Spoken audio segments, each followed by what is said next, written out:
के उकसाने पर होगी आउट ऑफ कंट्रोल। ये शो तो स्क्रिप्टेड है, ये सब ड्रामा है, ये टाइम वेस्ट है और फिर अगले ही दिन आप इसे दोबारा देखते हैं। हर सेकंड नजर रखता है। जहां प्राइवेसी नाम की कोई चीज नहीं है, जहां निगरानी ही मनोरंजन बन जाती है, तो हम स्वीकार तो नहीं करेंगे लेकिन सच्चाई है एकदम कि हमारे भीतर कोई वॉयरिज्म बसा हुआ है जो हमें इन बिग बॉस जैसे रियलिटी शोज की तरफ पुश करता है।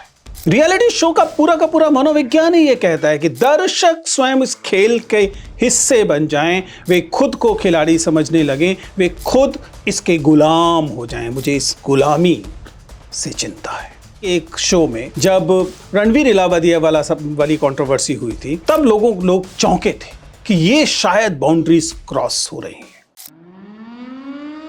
हेलो इंडिया वालों, ये है बिग बॉस, इंडिया के सारे रियलिटी शोज का बाप। मेरा घर एक नए आलीशान और शानदार अवतार में तैयार है और आप सभी का बेसब्री से इंतजार कर रहा है। वो लोग घर में बंद हैं, एक घर में कैद, और आप उन्हें देख रहे हैं।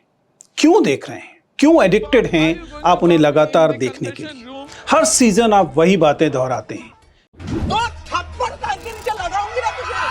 के उकसाने पर होगी आउट ऑफ कंट्रोल। ये शो तो स्क्रिप्टेड है, ये सब ड्रामा है, ये टाइम वेस्ट है और फिर अगले ही दिन आप इसे दोबारा देखते हैं। क्यों? इसका जवाब ढूंढने के लिए मैं आपसे आग्रह करता हूं कि 1949 की तरफ वापस लौटिए, जब एक डिस्टोपियन नॉवल 1984 आया था। इस उपन्यास में, जो कि जॉर्ज ऑरवेल ने लिखा, उसमें लगातार पूरे उपन्यास में एक डरावनी चेतावनी रहती थी। वहां लिखा होता था, big brother is watching you. George Orwell 1984 लिखते हैं तो उन्होंने एक ऐसी दुनिया की कल्पना की थी जहां एक शक्तिशाली सिस्टम, एक पावरफुल सिस्टम है जो नागरिकों पर हर सेकंड नजर रखता है, जहां प्राइवेसी नाम की कोई चीज नहीं है, जहां निगरानी ही मनोरंजन बन जाती है और आज्ञाकारिता उसकी कीमत बन जाती है। जॉर्ज ऑरवेल दिखाते हैं कि जो टोटलिटेरियनिज्म होता है, जो सर्वसत्तावाद होता है, वह मानव स्वतंत्रता का सबसे बड़ा शत्रु है और सरकार कैसे इंसानों के केवल कर्म ही नहीं बल्कि विचार, भावनाएं, स्मृति, सत्य, सब कुछ को कंट्रोल करना चाहती है। और इसी चीज को the big brother is watching you, ये जो निगरानी की इच्छा है, यह कभी कभी एक दूसरे रूप में सामने आती है, मनोरंजन के रूप में सामने आती है। कुल मिलाकर जॉर्ज ऑरवेल किसी और राजनीतिक चीज की तरफ इशारा कर रहे हैं, लेकिन मेरी इच्छा है कि आप बिग बॉस को उस नजरिए से देखें और बताएं कि क्या कहीं ऐसा तो नहीं कि हमारी अपनी इच्छाएं भी अब दरअसल दूसरों की प्राइवेसी का उल्लंघन कर कर, उन्हें लगातार देखकर कोई आनंद पाने लगी।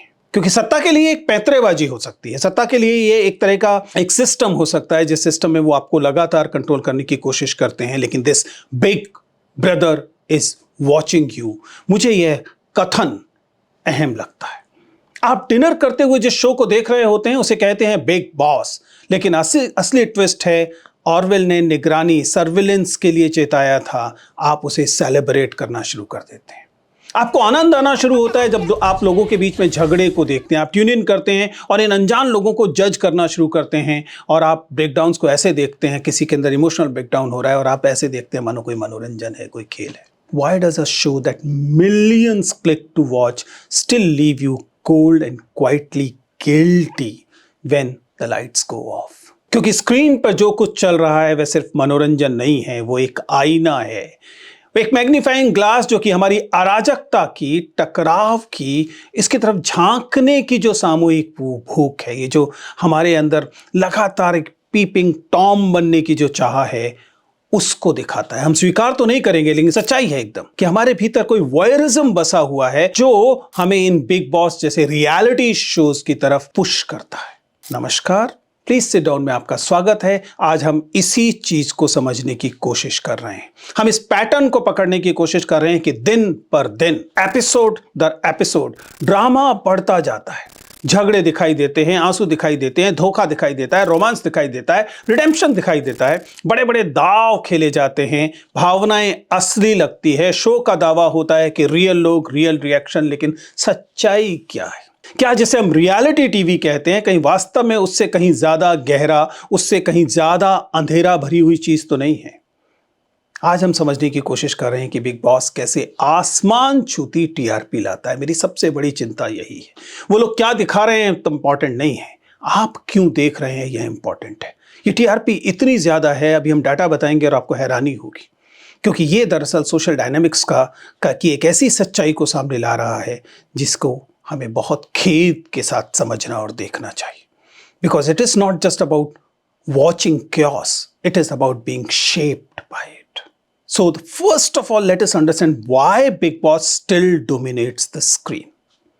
अगर आप इस रीच को समझने की कोशिश करें तो जो बिग बॉस सीजन 18 था, उसने अपने पूरे रन के दौरान टीवी और डिजिटल प्लेटफॉर्म मिलाकर रिपोर्टेडली लगभग 112 मिलियन मिनट, 112 बिलियन मिनट्स की viewing, 5.6 billion social media views के साथ 2.205 मिलियन दर्शक। इकोनॉमिक टाइम्स ने जब यह डाटा सामने रखा तो लोगों को हैरानी हुई। जरा सोच के देखिए, 2025 में भी सिर्फ पिछले महीने की रिपोर्ट बताती है कि बिग बॉस 19 ने ओटीटी पर नॉन फिक्शन कैटेगरी में सबसे ज्यादा दर्शक जुटाए, 7.5 million every week. Again India Today, भारत की भाषाओं हिंदी, तमिल, तेलुगु, कन्नड़, मलयालम, मराठी, बंगाली, हर जगह बिग बॉस के वर्जन लगातार टीवीआर रिकॉर्ड्स बना रहे हैं। यानी इसके जो रीजनल वर्जन्स हैं वो भी दिखाई दे रहे हैं, डेक्कन क्रॉनिकल की रिपोर्ट बताती है। कुल मिलाकर इसका क्या मतलब है? इसका मतलब है कि ये एक नीश इंडल्जेंस नहीं है, ये एक कल्चरल टाइडल वेव है, एक तरह का सांस्कृतिक तौर पर कोई ज्वार उपजा है जो ये कहने की कोशिश कर रहा है कि इसकी जो रीच है वो पूरे देश भर में है, कटिंग अक्रॉस रीजन है, लैंग्वेज है, क्लास है। इसके पीछे का बिजनेस बहुत बड़ा है, एडवर्टाइजर्स हैं, सोशल मीडिया है, स्ट्रीमिंग प्लेटफॉर्म है। लेकिन मेरा सवाल फिर भी यही है, आप इसे क्यों देखते हैं? क्यों आपको यह दूसरों की जिंदगी में झांकना इतना अहम दिखाई देता है? ये वॉयरिज्म आपको कैसे ग्रिप में लेता है, अपने कब्जे में ले लेता है? कहीं ऐसा तो नहीं कि हम अपनी जिंदगी से भागने के लिए ऐसा करते हैं, एस्केपिज्म है? लेकिन why do we invest ourself emotionally into it? इस कॉन्फ्लिक्ट में, इस वॉयरिज्म में, दूसरों की जिंदगी में हम इतना इमोशनली इन्वेस्ट होने को क्यों तैयार हो जाते हैं? That brings us to the main thing. What is the psychology of watching Big Boss? What is the psychology of watching these reality shows? Why chaos sells? दर्शकों की कल्पना कीजिए ना, गुट बनते हैं, धोखे होते हैं, दोस्तियां बनती हैं, आप किसी एक को सपोर्ट करने लगते हैं, मीम शेयर करते हैं, बहस करते हैं और इस तरह से इस गेम लॉजिक में एक पार्टिसिपेंट हो जाते हैं। रियलिटी शो का पूरा मनोविज्ञान ही ये कहता है कि दर्शक स्वयं इस खेल के हिस्से बन जाएं, वे खुद को खिलाड़ी समझने लगें, वे खुद इसके गुलाम हो जाएं। मुझे इस गुलामी से चिंता है, क्योंकि बहुत सारे इंटरेक्शन जो दिखाई देते हैं हमें बार बार पता लगता है कि वो फेक है, हमें दिखाई देता है कि वो स्क्रिप्टेड है, हमें दिखाई देता है कि बार बार वो उन बाउंड्री लाइंस को टच करने और क्रॉस करने की बात कर रहे हैं जो हमारी सोसाइटी लगातार बाउंड्रीज की तरह डिफाइन करती है। मोरालिटी की बाउंड्रीज हैं और जो वेलबींग की बाउंड्रीज हैं उन्हें। लेकिन ये शोज बार बार उन्हें ट्रांजेंट करते हैं या उनके साथ खेलते हैं, उन सीमाओं पर बार बार पहुंचते हैं जहां ये कहना मुश्किल हो जाता है कि क्या मोरल है, क्या इमोरल है।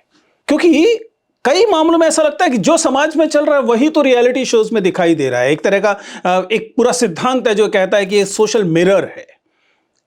लेकिन सच्चाई क्या है? ठीक वो स्टेज से जब ये तय किया जाता है कि कौन कौन इन रियलिटी शोज का हिस्सा बनेगा, तब से लेकर अंत में कौन विजयी होगा तक लगातार स्टीरियोटाइप्स काम कर रहे होते हैं, आइडेंटिटीज काम कर रही होती हैं और उनके कॉन्फ्लिक्ट काम कर रहे होते हैं।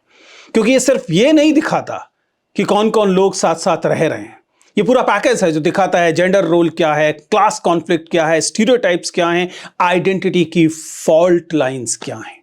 And that's why this housemates under 24/7 surveillance is something I want you to think very carefully. क्योंकि ट्रेडिशनल जेंडर रोल्स जो हैं, परफॉर्मेटिव मैस्कुलिनिटी फेमिनिटी का सवाल जो है, क्लास का सवाल जो है, सबका सब इसका हिस्सा बनता है। लेकिन बहुत महत्वपूर्ण बात यह है कि आप अपने आप को इसमें रिफ्लेक्ट करते हैं। रॉ रियलिटी के नाम पर आपको जो कुछ भी परोसा जाता है उसे आप बहुत चाव से डाइजेस्ट करते हैं। आप जानते हैं कि सामने जो चीज दिखाई जा रही है वो एक क्यूरेटेड परफॉर्मेंस है, वह उसके अंदर समाज के जो बायसेस हैं, पूर्वाग्रह हैं, वो दिखाई दे रहे हैं। आप जानते हैं कि आक्रामकता बिकती है, इसलिए आक्रामकता दिखाई दे रही है। झगड़े और टकराव बिकते हैं, इसलिए झगड़े और टकराव दिखाए जाते हैं और प्रवोक किए जाते हैं और बढ़ाए जाते हैं। और इस तरह की आक्रामकता और टकराव का जो एक ड्रामा तैयार होता है, आप उसके हिस्से बन जाते हैं। मेरी चिंता इस रोग से है, मेरी चिंता इस बीमारी से है कि कब आप उसका हिस्सा बन जाते हैं लगातार, आपको पता नहीं लगता। और इस तरह का ये जो पूरा का पूरा तमाशा है, ये एक मेन स्ट्रीम चीज बन जाता है, मुख्य धारा बन जाता है। ऐसे में हम खुद सब सोशल मीडिया का हिस्सा हैं, मीडिया का हिस्सा हैं। तो हमारे मन में ये सवाल उठता है, उठना भी चाहिए, कि इसके पीछे की एथिक्स क्या है? क्या ये जो शोज हैं, इनकी कोई रिस्पॉन्सिबिलिटी बनती है कि नहीं बनती? हम लोग उसे कन्फ्रंट करने से क्यों पीछे हट जाते हैं? आपको याद होगा कि पिछले समय एक बार इसी किस्म के, इसी प्रजाति के एक शो में जब रणवीर इलाहाबादिया वाली कंट्रोवर्सी हुई थी, तब लोग चौंके थे कि ये शायद बाउंड्रीज क्रॉस हो रही हैं। लेकिन मुझे लगता है कि ज्यादा बड़ी समस्या ये है कि हम लगातार इस तरह के कंटेंट को बहुत सारा कंज्यूम करके वैलिडिटी दे रहे होते हैं कि शायद ये एक्सेप्टेबल है। क्योंकि आप देखिए ना, आप व्यूअरशिप देखिए, एंगेजमेंट देखिए, सोशल रीच देखिए, ये तमाम चीजें बताती हैं कि वास्तव में समाज में इन्हें लेकर एक तरह का एक्सेप्टेंस बढ़ रहा है। ये एक्सेप्टेंस प्रॉब्लम है, क्योंकि यहां वह मुश्किल सवाल खड़ा होता है, इज इट हेल्दी? क्या यह करना एक अच्छी चीज है, स्वस्थ चीज है? क्योंकि जो आर्गुमेंट दिया जाता है, अरे सिर्फ शो है, लोग जानते हैं कि सेमी स्क्रिप्टेड है या स्क्रिप्टेड है। दर्शक जो हैं वो फैंटेसी और रियलिटी को अलग करने की एबिलिटी रखते हैं, आप क्यों परेशान हो रहे हैं? लेकिन समझिएगा, जब ये बार बार एक्सपोजर दिया जाता है, जब ये बार बार इस तरह की चीजें दी जाती है जो आप कह रहे हैं फैंटेसी है, लेकिन ये बार बार दिखाया जाता है, तो ये इसको नॉर्मलाइज करता है और लोग दरअसल इस फैंटेसी को रियलिटी या कम से कम डिजायर्ड रियलिटी जरूर मान लेते हैं। उन्हें लगता है कि हाँ, ये एक्सेप्टेबल होना चाहिए।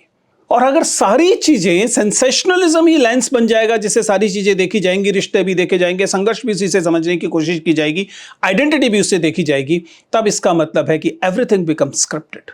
प्रोड्यूसर्स को तो क्लियरली पता है, उन्हें मालूम है कि इस शो का पर्पस है लोगों को प्रोवोक करना, टकराव दिखाना, वोटिंग दिखाना, धोखे दिखाना, भावनात्मक रूप से भरे हुए जो इमोशनल टास्क हैं वो दिखाना, क्योंकि वो जानते हैं कि दरअसल कॉन्फ्लिक्ट्स बिकते हैं।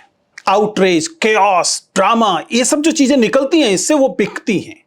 मेरी चिंता ये है कि अगर समाज के तमाम ये वाले जो इमोशंस हैं वो एकदम हाइपरबोल में ही रहेंगे, तब आप लोग वास्तव में जो सटल चीजें होंगी उन पर रिएक्ट करने की स्थिति में बचेंगे भी या नहीं? क्योंकि अगर हम इंसान के किरदार को समझने लगें, तो आपको समझना पड़ेगा कि अगर टकराव मनोरंजन बन रहा है, तो फिर मोरालिटी के सवाल, डिसेंसी के सवाल और पॉलिटिकल करेक्टनेस के सवाल शायद नजरअंदाज हो जाएंगे। इसलिए मेरी आपसे गुजारिश है कि इसे उसी तरीके से देखें जिस तरीके से 1984 दिखाने की कोशिश कर रहा है। क्योंकि ये जो कैद में बंद लोग हैं वो नहीं है जो शो का हिस्सा हैं।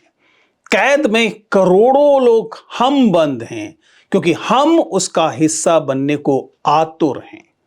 हम दरअसल तय करना चाह रहे हैं, हमें लगता है कि हम इस मनोरंजन को कंज्यूम कर रहे हैं। सच्चाई यह है कि ये शोज आपको कंज्यूम कर रहे हैं। ये सिर्फ मनोरंजन का सवाल नहीं है, आप लोगों को जज करने में आनंद ले रहे हैं, आप लोगों को परेशान देखने में आनंद ले रहे हैं, आप लोगों को लड़ते देखने में आनंद ले रहे हैं।